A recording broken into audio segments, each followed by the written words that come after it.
Ертеде бір қазақ отбасы болыпты.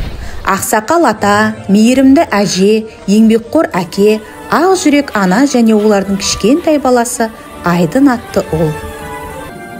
Үйі кең емес, бірақ берекесі толған, шаңырағы күміс нұрға толы еді. Әр таң сайын әже Айдынды оятып, балам, күн күліп тұр, бүгінде жақсылық жасайық, деп күлімсірейді.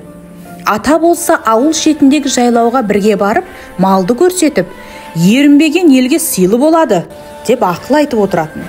Бір күні Айдын далада ойнап жүріп, төбешіктің ар жағынан кішкентай алтын құлын көріпті.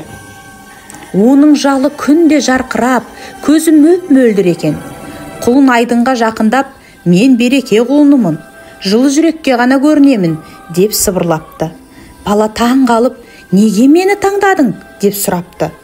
Құлын жымиып, үйіңде сыйластық бар, ата жеңді құрметтейсің, анаңа көмектесесің, әкеңе еріп үйренесің, осындай отбасында береке туады дейді.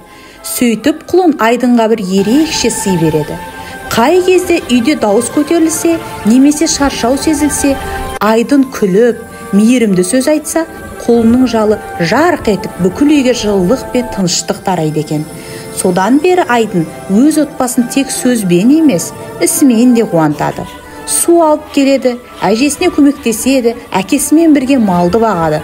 Ал анасы, біздің үйдің берекесі сенсің балам, деп басынан сипайды.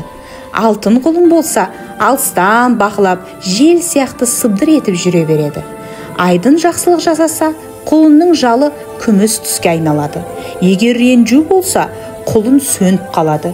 Сөйтіп, бұл қазақ отбасы тату тәтті бірлікте өмір сүріпті. Береке мен мейірім тұрған үйге әрдайым жарық құлын келіп тұрады дейді.